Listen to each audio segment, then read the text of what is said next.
Okay. Well, welcome both of you. I'm really glad you're here. Good to see you. It's great to be here. Nice to Oh, see you. thank you. Well, I'm looking forward to having both of you explain more about this program to the listeners. It just seemed super interesting to me, and I think it definitely is something that is adding more love to the world in so many different ways. We'll probably touch on that. But to start, I thought maybe I would take a stab at describing the program just from my research that I've done. And then you can tell me if I've got something wrong or that you want to add to. And then we'll move on with some questions. So, uh, first of all, I think this quote is just a short little quote that caught my attention. I think it kind of sets the tone. So, the quote that I found from the book Aging to Saging, A Revolutionary Approach to Growing Older, I thought was really interesting. And it says, excuse me, it says, aging itself isn't the problem. It's the images that we hold about it, our cultural expectations that cause our problems.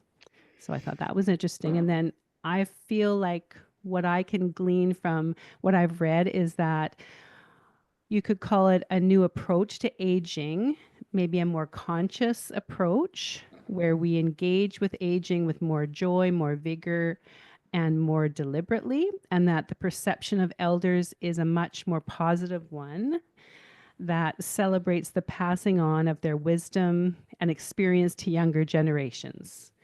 Is that close? Janie, do you want to start? How did I do with that? No, I think you did a good job, Gail. Okay. I think that's lovely. It's true, you know, if we keep living, we're all going to age, and it's such a Mhm. privilege to age, and yet our society doesn't hold it necessarily in that same light, and so I think that's where the work is to be done. Mm-hmm, mm-hmm. And Wendy, do you want to add anything that maybe you could add to my little description that I gave? The only thing I would add is that I think the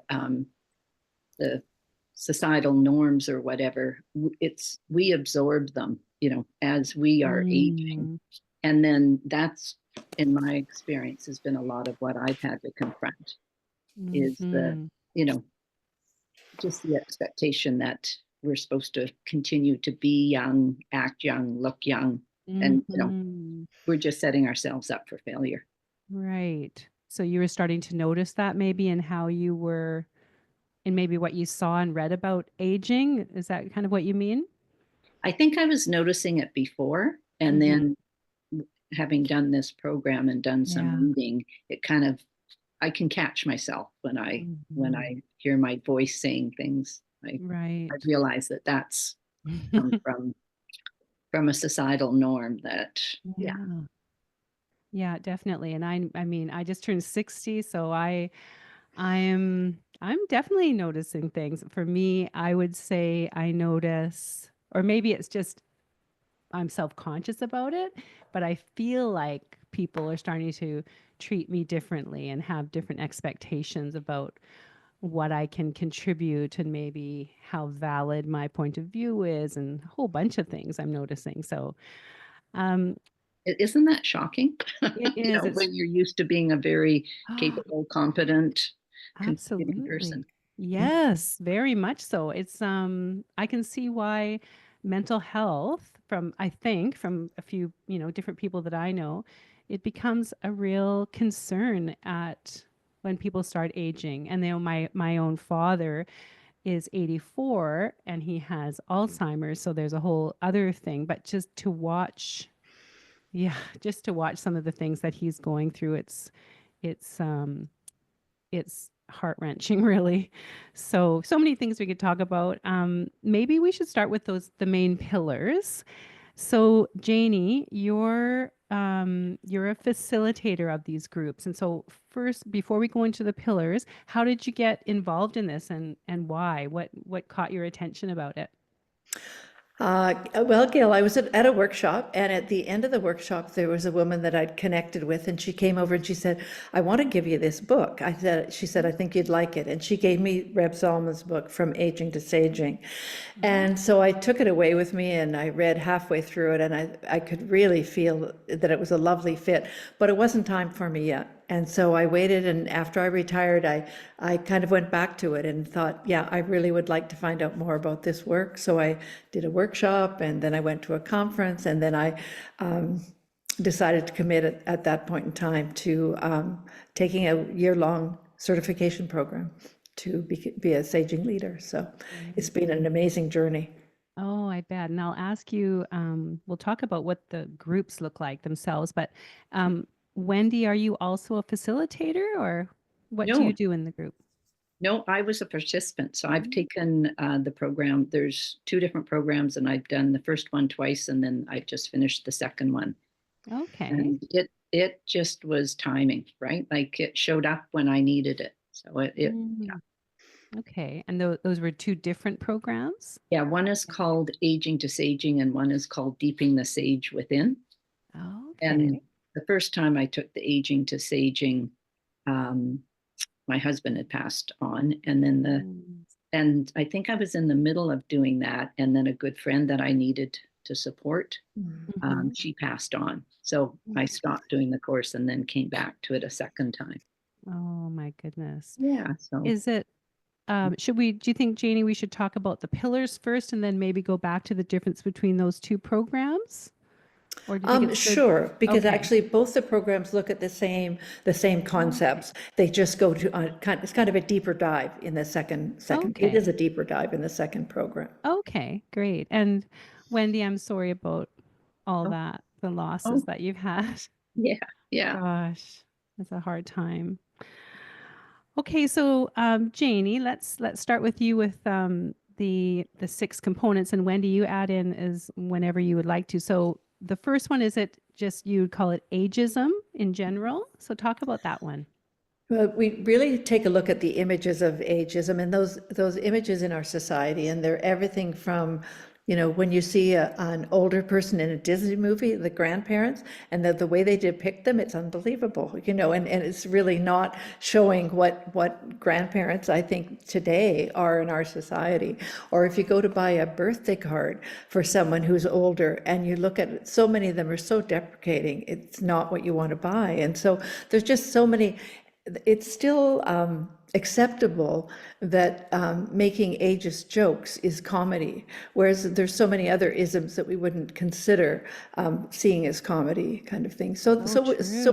we have a long way to go in terms of ageism, and then there's that whole other piece of ageism, which is ageism against ourselves. It's those things that we've been brought up with, that we've just learned about, and have been inbred. And I catch myself lying on the Pilates mat, just checking over to see what the person next to me is doing, who's 40 something, and am I keeping up, and so it's just that internal ageism I have, that shows up for me, and I need to I'm never going to win that one, and so I need to put that at bay, so, Yeah, yeah.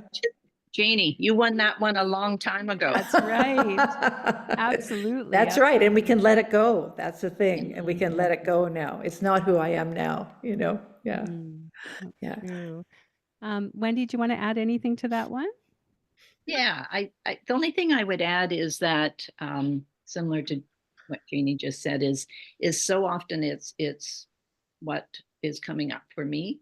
And so just even, not meaning to, but making comments about, oh yeah, well, I used to be able to do that, or Mm, just and just recognizing that that's not being kind to myself, or yeah. acknowledging that's life, right? Like, we're transitioning, and Mm-hmm. yeah. Yeah, thank you. And there's a fellow named Dr. Bill Thomas, and he's a gerontologist, and he talks about the word still. And I can catch myself using it. I mean, I've tried to eliminate it. I almost have, but it still comes out of my mouth. And when we say so-and-so's still doing whatever it is, downhill skiing or working or whatever that thing might be, all of a sudden, all those other people who aren't doing those things anymore become invisible. And Yeah. I think we just have to, it's one of those words really to take out of our vocabulary, Oh as my we're making that gosh. comparison. Yeah. That is such a good point. It reminds me of the word just. I've been telling myself to stop saying the word just to minimize what I've done. It's a kind of a different topic, but it's Mhm. we get used to speaking like that, like, oh, it's just this, or I just did this, like as if it's not very important. So that is fascinating, that word still. I'm going to watch for that. Absolutely. And so in these sections, are the sessions mostly discussion, Janey, or do people have like sort of homework that they do, or how does that part work? Well, it's a whole variety of things. There's a little bit of content, but not a lot. So I'll present a Mhm. little bit of content.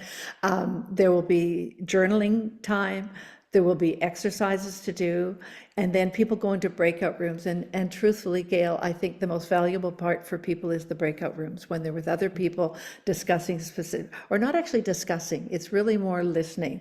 They'll have been Listening. given an assignment. They'll have done some writing on it. They'll come together and they actually generally have 5 minutes to deeply listen to each other. And I think that's really the most profound part of the program. Mm. But that's kind of the setup for Okay. each Okay.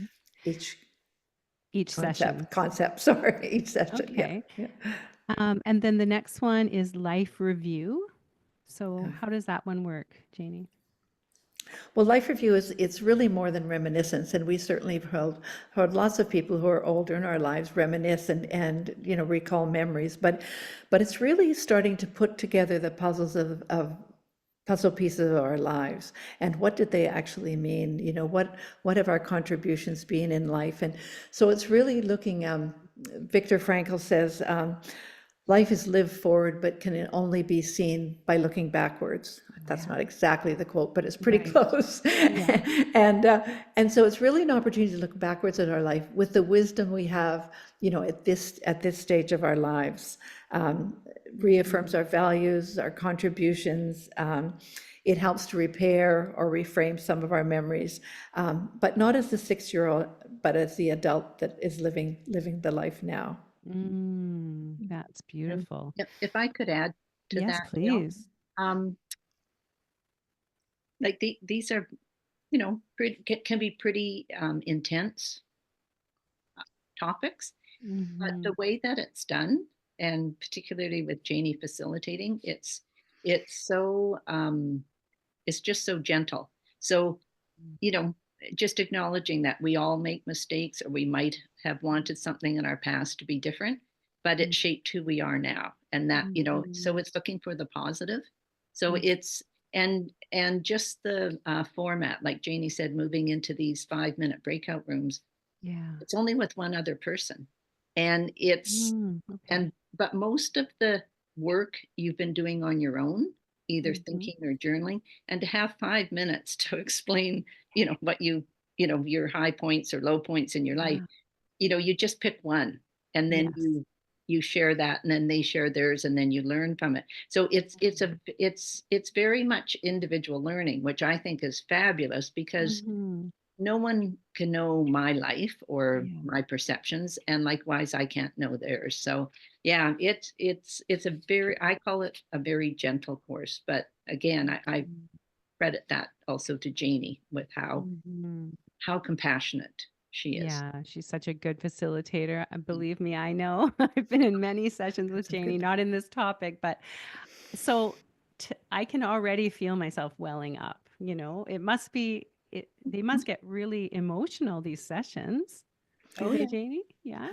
Well, it gets emotional at both extremes. There is lots of laughter and joy, Yeah. and there are some tears, absolutely. Mm, So you're mhm. right, Gail. Yeah, there's a whole range of emotions. Right. And is it one session per each topic? Like 1 hour or 2 hours or something?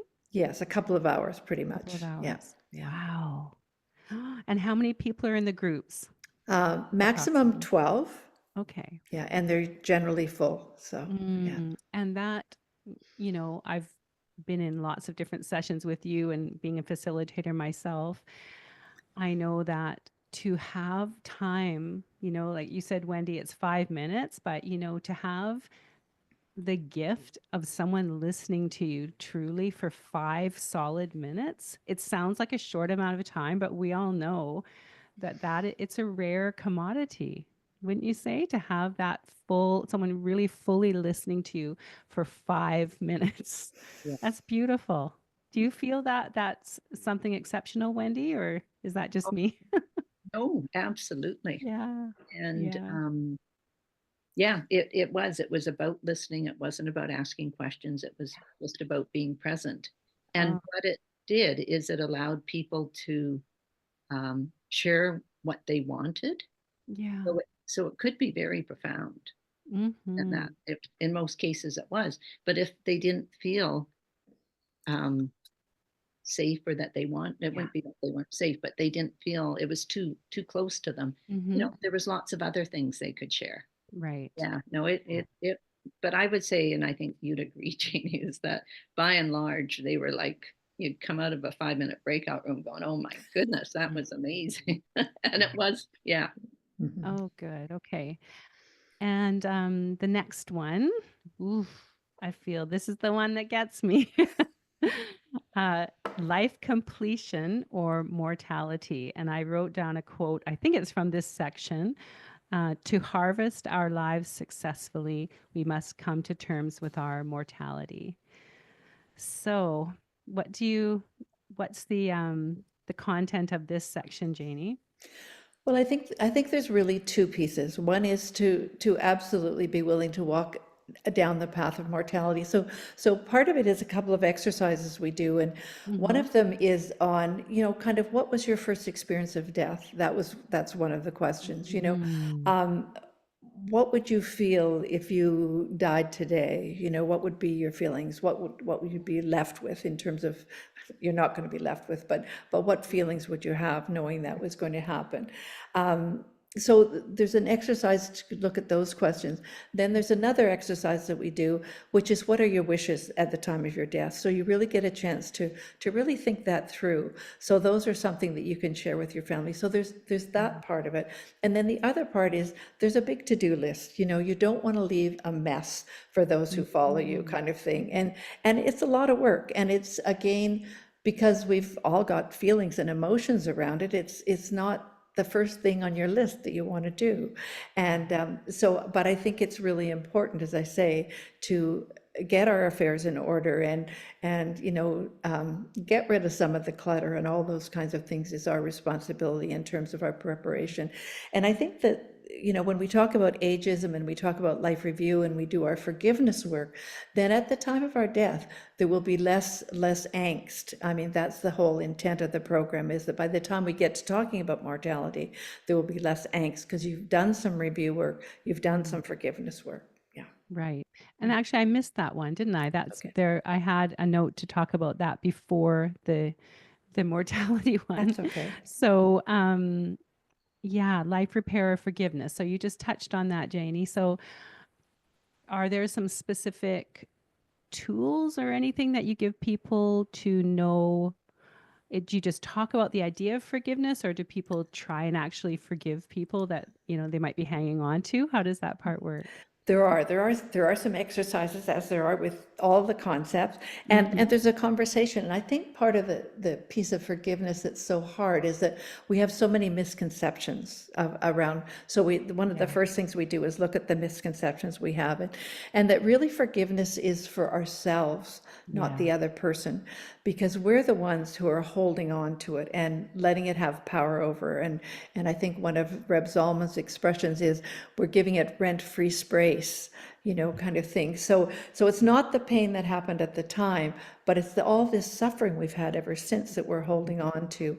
And so to start to be able to let go of some of that charge from that incident is really important. So taking responsibility, doing the forgiveness work, and moving from there. But again, this isn't counseling, and it's tender work, and people go where they choose to go. They go as Right. deep as they want to, and some of them may follow up with therapy, but just knowing that that's not what this is particularly about, but to give them tools and skills. Yeah. Right. Yeah. If I Wendy, do you could want to? just, Yeah, yeah, I please. would like to, because it, I would say, it's a challenging one for anyone. Hmm. And, but the fact of, if you've got things still running in your head, you know, Hmm. that's, for me, that's taking up my time in my life now. and I Yeah. don't want that. Right. I've got other things I want to do. Yeah. And so it was a very important piece. And just as an example of when I did my forgiveness, one of the situations I did, um, what I came to realize is that um, when I think of that person and kind of get running on that, Mm-hmm. I switch and I put in good memories I have with that person because I do Oh. have good memories. But, Mm-hmm. and probably 98% of them are good. But Mm-hmm. I had focused on the 2% and, that's ruining it. So, I mean, those Mm. are huge aha moments, right? Yes, very And much. so yeah, it's such a Do valuable course. yeah. So yes. Do you ever have people that it's they want to or they feel they need to forgive themselves? I think we all carry that, and I think that's the most difficult, really, Mm-hmm. is forgiving ourselves. Mm-hmm. We are just the hardest on ourselves, and so we definitely talk about that and spend some Yeah. time on it. Oh Yeah. my gosh. I think this would be so valuable for anyone to Actually, take. I believe that's one of the home practices. You asked about homework, and in between, there's an opportunity to do some home practice, we call it, because it's Yes. not compulsory, right? Right. But most people do spend some time on it, and I think one of the Mhm. home practices is a self-forgiveness exercise, as I recall. Mhm. Yeah. Mhm. Oh, that's powerful. And then we already touched on the mortality one. Is there anything else we should add to that piece, Janey, do you think? Or Wendy? Maybe Wendy has something. I think I've kind of covered what I. The Okay. only thing I wanted to mention that area was one of the exercises we did. Mhm. And again, it sounds so simple. It was, what would you do if the doctor told you you had a year to live, but you were feeling in good health and you had the Right. same financial resources? Mm. Simple question, but oh my goodness, you know, and Yes. I actually have a friend in that situation right now. Oh. So yeah, there's so much profound Mhm. learning that can come from this. But yeah, And Wendy, did you actually make some changes in your life from these sessions, would you say? oh yes, yeah, Mhm. yeah. Yeah, some real concrete changes. Yeah. Well, and a lot of it is just psychological. It's or emotional, Yeah. right? Like it's working with um my monkey voice or Mhm. like that. Yeah, and Right. And maybe an outlook, like oh an yeah, I outlook on life. oh yeah. I mean, I've Mhm. always had a positive outlook, but Mhm. this helped me bring me back to it a bit more because of Yeah. where I was at the time. And we talk about a gratitude practice. Yes. That comes up as so there's a lot of good suggestions and techniques. Mhm. So Okay. it's not kind of just thinking and going, oh my Yeah. goodness. It's also Mhm. um, some ideas for Yeah. moving along in a positive way. And processing it also with when you've got those your breakout groups and everything. That sounds really good. And then I have here, Janey, legacy of the non-material kind. What does that mean? Well, what that means is not about your capital and all that kind of thing, Mm-hmm. but really about what would you like to leave for your ancestors, yeah, not for your ancestors, for those you love to have. And so it might be a letter, it might be some stories. There are lots of different ways. But what we do in the program is, I think I found, and I know a lot of people have found, the hardest part is getting pen to paper. Like, many people love the idea, not everyone, but many people love the idea, but it's really hard to get started. And so I finally found, after a couple of go rounds of doing the course, that I thought, I think during the time we're together, they need to get pen to paper, so to speak. And so we started to use a dictation mode on the phone. So people just use their smartphone, Yeah. and people just dictate a story or dictate a letter, and then they just email it to each other, and so then they've got to start. So it could be to it could be to an adult child, it could be to a grandchild, possibly it could be to a charity that you really believe in, that you were leaving some money to. So there's lots of different ways. A close friend, whoever it seems important that you want to leave something written or something. I mean, it could also be a voice message, obviously. Yeah. Oh, beautiful. What a great idea. And then you're giving people time to do it. It's not an extra burden. Oh gosh, I got to think about this and write it down. That's great. Yeah. That's great. Wendy, do you want to add anything to that? Sure. I was one of the people that kind of resisted the legacy work because I kept thinking, who wants to hear whatever? And my kids are of the age, they're certainly adults, but 30s, that they don't want to hear my stories. So I thought, why am I going to write this down? And then what, as I got thinking about it, I realized there's things I wish I could ask my mom, Yeah. or things I wish I could ask my dad. Just very, lots of simple things. Some about their philosophy of life and that, but more just even family details. So yeah, no, I'm definitely understanding the value a lot more. And I've committed to a couple of things for sure. Okay, thank And you. I can give you the example of one. Sure. I'd love to hear. Well, it's just that my husband and I had a bit of something we did on Christmas Eve, a ritual to a beautiful piece of music.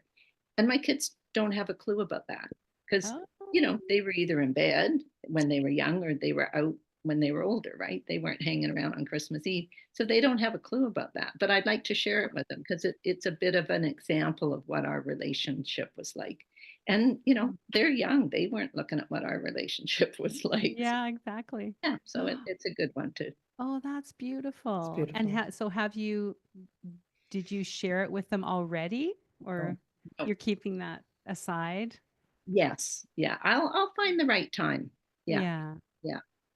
Oh, that's beautiful. I But love one thing, also that's come out of this course is talking to other people about it, but also it's opened up a few things that's helped me talk to my kids, like about my wishes. And, I'll say I'm taking this course and this is what it's about. And by the way, I'm writing this down, but I want you to know, right? So it's been a good jumping off point. Yes. Yeah, that reminds me of my mom is just coming up actually on Monday, 2 years that she passed away. And when she was in her last, months, and we were at the home with her every day, and our family never talked about anything like that because it's, so emotional. Everybody's going to cry and we're all big criers. And it was really hard because we had to, broach those subjects at the end. And some of those conversations were some of the most beautiful conversations we ever had. So that's a good thing. But yeah, so many families don't go there, so this would be such a great way to begin those conversations. So smart. Thank you, Wendy. And then the last one of the 6, something about emerging elders and elders in service. So this one's super interesting. Janey, how would you explain this one? Well, I think, growing older has its own distinct character. I mean, I think we've always looked at youth and adolescence and, adulthood, but we've never really looked at what comes after. And so I think the emerging elderhood has really become one of the names. There's all different kinds, older in training I've heard used from Ashton Applewhite, like all kinds of things. But it really is its own distinct. And I think one of the people who really talks a lot about it is a fellow named Lars Torstrom, and he talks about something called gerotranscendence. And he talks about there's at the level of self, there's decreased interest in one's body. Well, I mean, think of how much women have thought about their bodies, all that in Yes. material things. We're less self-centered. Mm-hmm. Where there's a greater need for solitude. And he talks about on personal and social relationships that there's superficial social interaction isn't what we want anymore. We want a smaller number of friends, more intimate kinds of conversations. Mm-hmm. And on the more the cosmic, the greater level, there's just more joy. There's more opportunities for joy and more appreciation of nature, more time to be in nature. So it's clearly a different time in life that I think so often has not been recognized previously. Mm-hmm. Mm-hmm. What about where it says elder in service? What is that Well, getting at? we've been given this gift of time, those of us who are lucky enough, and it's a real privilege to be alive at my age. There's no doubt about it, and I really honor that. And so, when you're given a gift, when you receive a gift, what are you going to do with it? So we have this gift of time. How can we use it, to the best purpose? And so it's really about having a purpose to get up in the morning, or purpose in your life. And it can be a small purpose. It can Mm-hmm. be, I mean, we were out walking in the snow and talking to all those children who are out of school, who are tobogganing, and having these lovely conversations with them. That can be a purpose, so it can be as small as your relationships with everyone you meet and all those strangers you meet during your day. And it can be a larger and a more noble, let's say, purpose, but it doesn't need to be. It's really about how you do it, how you hold it, in terms of how you hold your service, whatever that might be. Mm-hmm. So many opportunities. Oh, that's beautiful. And what about Wendy? Anything you want to add to that one? The only thing for me was feeling like, maybe I should be doing something heroic, Mm-hmm. and coming back to what was most important for me, that I needed to be looking after myself first, and then I would be able to share my gifts with the world. And so, I when we first started on the topic, when Janey, was giving examples of volunteering and these kinds of things, I Yeah. was like, nope, I've done that. I've been there. I've given. Yeah. And then I came to, well, that's, my purpose is to connect with people and to share with Mm-hmm. people. So I found the ways that really worked for me. Mm. And you mentioned sharing your gifts. So is that a conscious piece that you talk about each of us having our strengths and gifts, and we're meant to share them and use them? Does that come up, Janie, as a topic, or? Yes, I think it's definitely one of the questions in the exercise. I mean, there was something we were Mm-hmm. talking about in the climate reality piece around superpowers, for instance. Yes. What is your superpower and how can it be used? So, yes. Mm-hmm. Oh, I love that.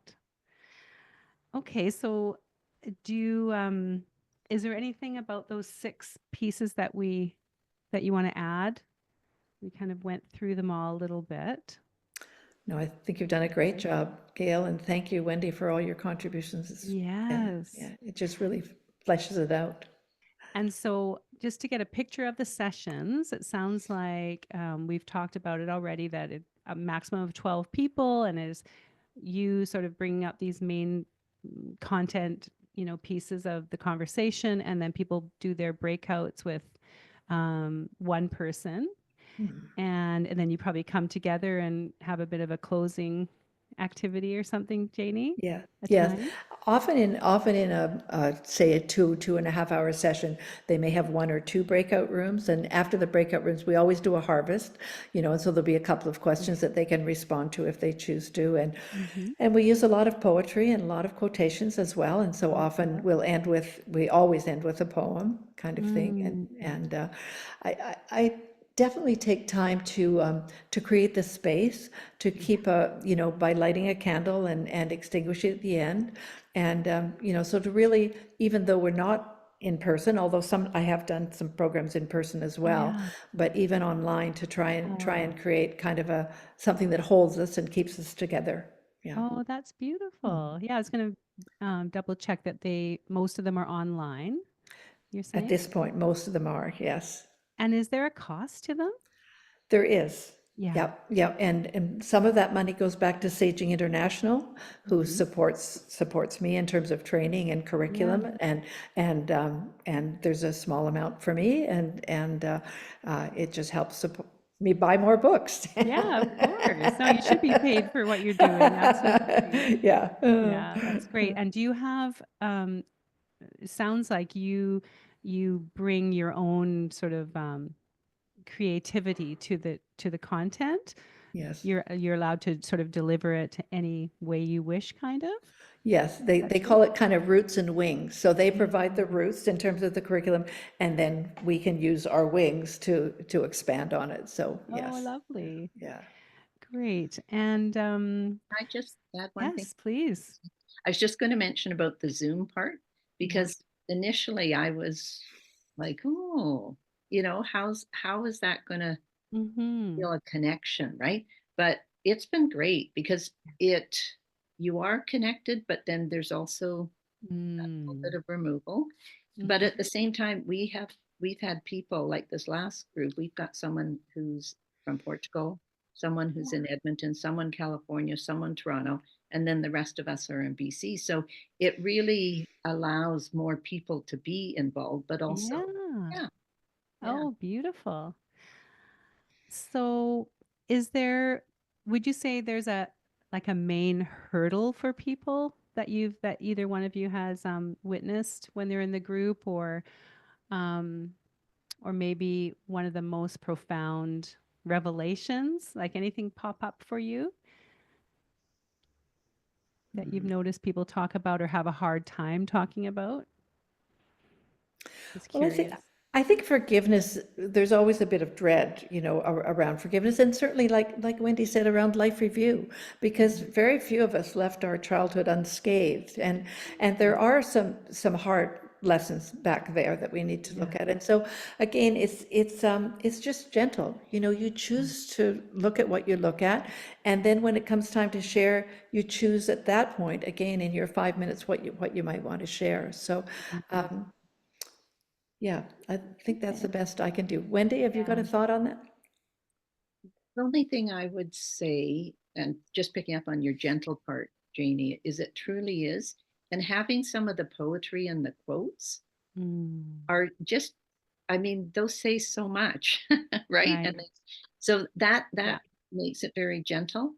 Mm. Um, but I mean, there would be some pieces, I think, depending on everyone's life experience, that everyone might be different what they find most challenging. Right. But I think a lot of it might be even enrolling in the first place. As if it's not, Yes. like there, if it's not the right time for them, Yeah. or if it is the right time, but they're like, oh, Yes. I think that, That's a good point. but like Janie says, the courses are always fill up. So Yeah. obviously there's enough of us who have acknowledged that Yeah. we are at this stage and we need to know more about it.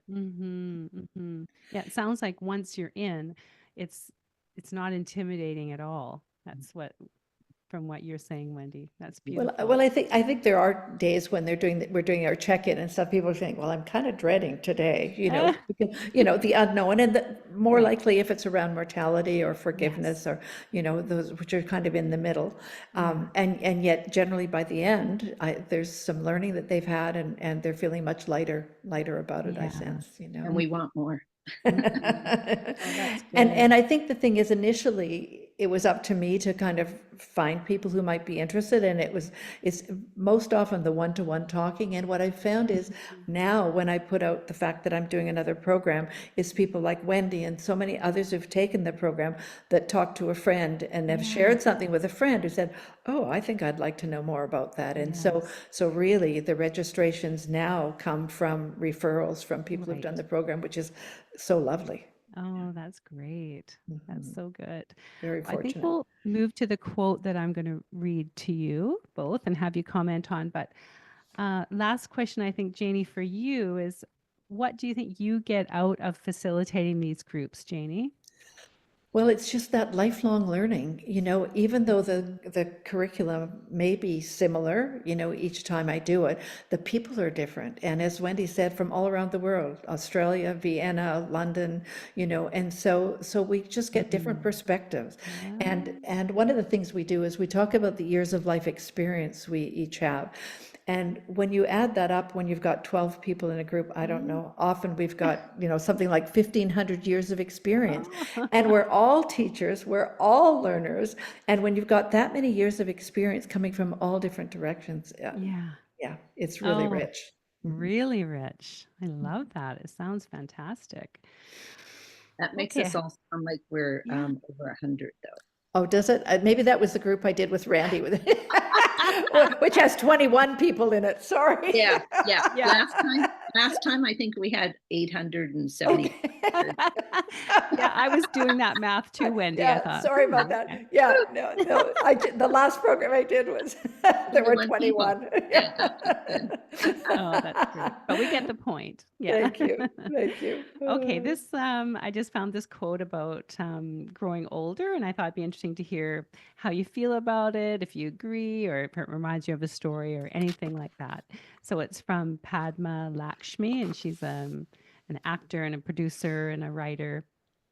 It says, growing older gracefully means having a keen curiosity about learning things about the world that you didn't know yesterday, no matter how many yesterdays you've had. So, who would like to? How about you, Wendy? What does that make you think about? Well, I think it's just so true that, we need to be engaged in the world. And if you're learning, then you are engaged, and you're connected. Hmm. Thank you. And Janie, what about you? Well, I think as she said, no matter how many yesterdays you've had or how many tomorrows you're going to have, kind of Mm, thing.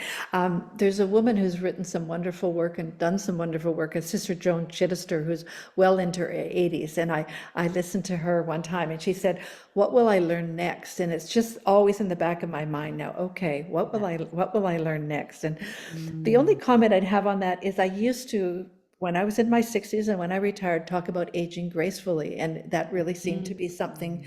I wanted to hold to.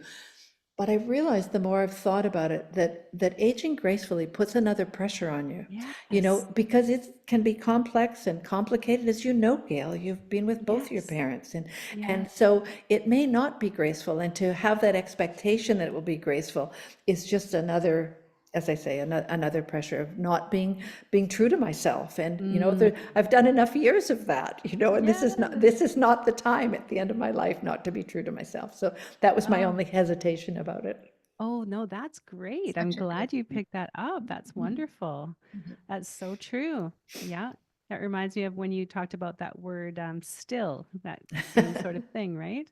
Yeah. Okay. And I always ask two questions at the end of the podcast to all my guests. So I guess just before I ask those, I want to say to Janie and also to you, Wendy, for being involved in these groups, and you're, Wendy, you're passing on the joy of them and the revelations you've had to friends, and to you, Janie, for doing this, because I think it is really, really spreading love in the world, and it's helping so many people that are what was it, emerging elders or olders in training. And then, that ripple effect into the family, having these conversations. And yeah, I it's a beautiful thing. So I just really thank both of you so much. So with that, we'll get to the last two questions. The first one is, with the understanding then that what we shine light on grows. So that's like that appreciative inquiry idea that I've always loved. If we imagine a world in which we were to all focus more on fostering love, such as in the ways we focused on here today, what do you think we might see? Who would like to go first? Go ahead, Jamie. Okay. Well, I think love is one of the greatest gifts we have. And at this time in life, we have time to share it much more than during those busy, busy years. And you know, we did. I know we did with our families as we were raising them and with the people we worked with.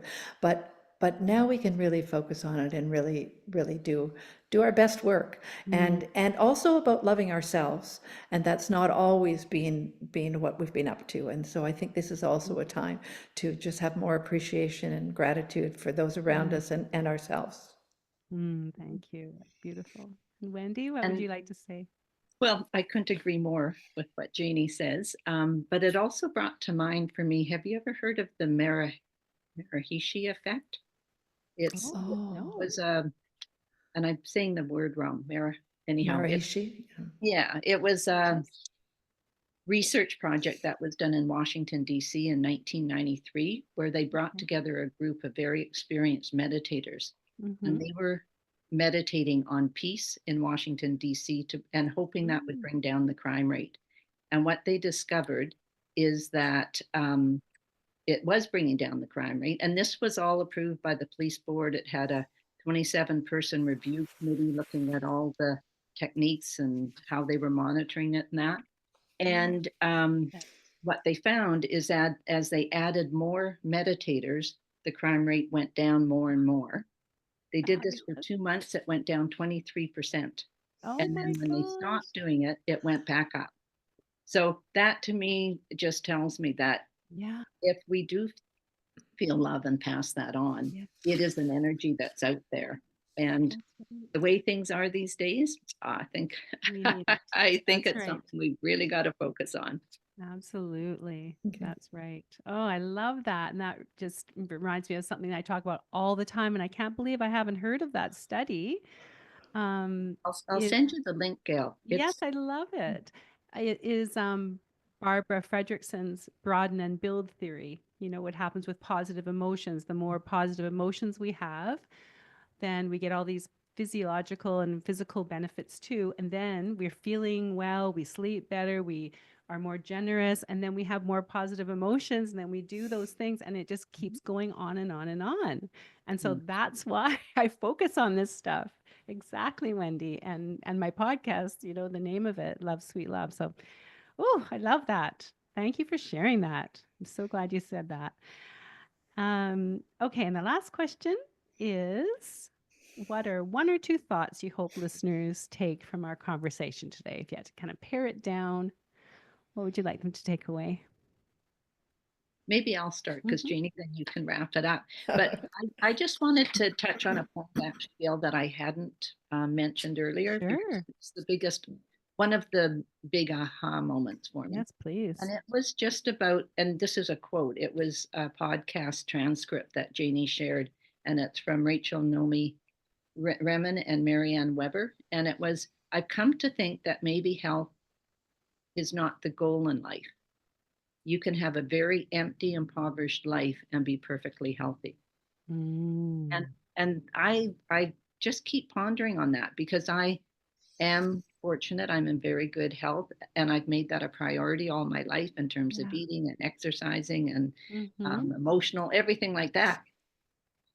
But that made me pause. And so then the second part was, or you could have a very rich and fulfilling life and you could be fully alive without being healthy. As a matter of fact, I know a lot of people who, through the experience of not being healthy, have deepened their own experience of being human. Oh, Isn't, yeah, that's good. isn't that good? Oh, that is so provocative. I like Well, that. Mm-hmm. and there is a very good chance that many of us are going to experience not the best health.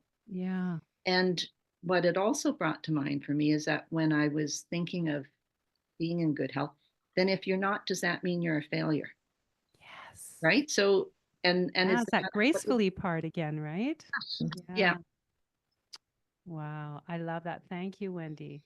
And, you know, just before we get to Janie's thoughts, that reminds me of that time, those times with my mom near the end and her being at that point and her illnesses and all the things. It was that catalyst that allowed for these wonderful, deep meaningful conversations. And it's, it's a shame it took that long to get there, but it did. Mhm. So And look what it's left you with too. yeah. So Beautiful. Janey, what about you? What would you like people to take away? I think curiosity, about this and a different take on aging than what we've grown up with and Yeah. come to believe that the media is giving us, and just really understanding the gifts of aging, what is possible at this unique time in life. And I'm doing a course right now with a wonderful woman who's 90, and it's called Aging into Your 80s. And she has a quote that I really like, and it really, I think, speaks to the program, these kinds of programs. And it's called, "Aging is the solitary work that nobody can do alone." Mm, And I think that's what we're up to. Yeah. beautiful. I love that. Oh, thank you. This has been wonderful. Thanks so much for talking to me, both of you. Oh, such a gift. Thank you, Gail. Thank you. And Janey, if people wanted to take this course, would they just like Google it and they'd find a course near them or that's happening soon? Good questions. I would go to the Saging International website, Okay. and I have contact information personally on there, but they have all kinds of courses, like not just the ones that I do, but they have all kinds of courses. Gail, is there a way for them to connect with you that you could forward it on Yeah. to me? Well, you know what I could do is I'll put the link to that website in the show notes. Okay. Is Or you that could, good? you could also put my email address Oh, if you okay. want. I'll put Yeah, your email in there. Sure. I think I'm comfortable with that. Okay. And I just have to say for listeners, Janey's the person that whenever I talk about my mentors, she's the one. So I'm so lucky to have had you in my life this long. Yeah. It's been mutual, Gail. Thank Yeah. you. Thank you Yeah. both. Thank you, Wendy. You brought so Thank much to you. it. Thank you, Thank you Wendy. very much. Okay. Okay, I'm just going to turn off this recording and then hopefully, let's see. Okay, how did you feel? Is that okay? Oops. Way better than I thought. Good. Wendy, you were wonderful. It was so great that you could just kind of bring it to the reality, bring it to the ground kind of thing, so people can understand it. It was such a good idea to Thank invite you. a participant, and Wendy Oh, good. been better. Thank you. Yeah, thanks, Jeannie, Wendy. but you've got so much knowledge, Oh, that I mean, to me, that was an important part for people to understand that yeah, there is a lot of learning to be done yeah, around this, right? Like it yeah. is, yeah. Oh, that was great. Never stop. So it'll probably come out in about a month because there's other ones before that. Yeah. But I'll let you both know and you can share share it with your friends and stuff. So thank you. It's been Thank really you. nice. And Janie, it's so nice to see you You're again. doing such good work, Gail. Oh, And I'm and and plugging along. and you're just reinventing yourself. I mean, that's what we talk about. We just keep getting a chance to reinvent ourselves. Absolutely. Well, yeah, it's so much fun. I'm creating all day long and it's so much fun. So yeah, I love it. Great. Well, Yeah. thank you. You see, Yeah. one of the things I struggled with in the program myself was blessings. For some reason, and so when no, I don't think it was the course Wendy was in, but anyway, it came to blessing, and it was that week that I was going to go to your retirement, and I Oh, thought, all right, I'm going to write a blessing to Gail, and so that was the first blessing I wrote, oh and now it's become so much easier, kind of thing. my But anyway, I just remembered that as we're Lovely. talking. Yeah, Oh, beautiful. yeah. Thank you. Okay, ladies, I know you have another appointment, Janie, I so do. Wendy, you looked like you were going to say something, though. Yep. Okay. I was just going to say, Janie has also been my mentor for a oh, long time, and I, of Oh, course, appreciate that. oh, we're and both vice versa. After a meeting, we would sit in the car and talk as long as we could, about our teenage daughters, yes. Yeah. Well, every time I say fascinating, I think of Janie and Janie, you know why. She always would say, "Well, isn't it fascinating, Gail?" And she would bring up this whole new perspective. And I'm like, "Oh, you did it again." I wanted to be right. Yeah. Oh, that Janie. So, okay, ladies, I'll see you soon. And thank you so much. I loved Thank it. you. That was great. So Say Thank if I hi you. to take it, Jennifer Thank you, for Gail. me. okay. You Okay, bet. bye. Thank you. You're Thanks so much. welcome. Say hi to Jennifer, Wendy, okay? I sure will. Oh You man, I miss her. Yeah. Yeah. I miss her too, because she's in Vancouver and I'm over Yeah. here now. So, Yeah. but- Okay. Well, say okay. hi to Take her. care. I certainly will. Bye-bye. Okay. Bye, Wendy.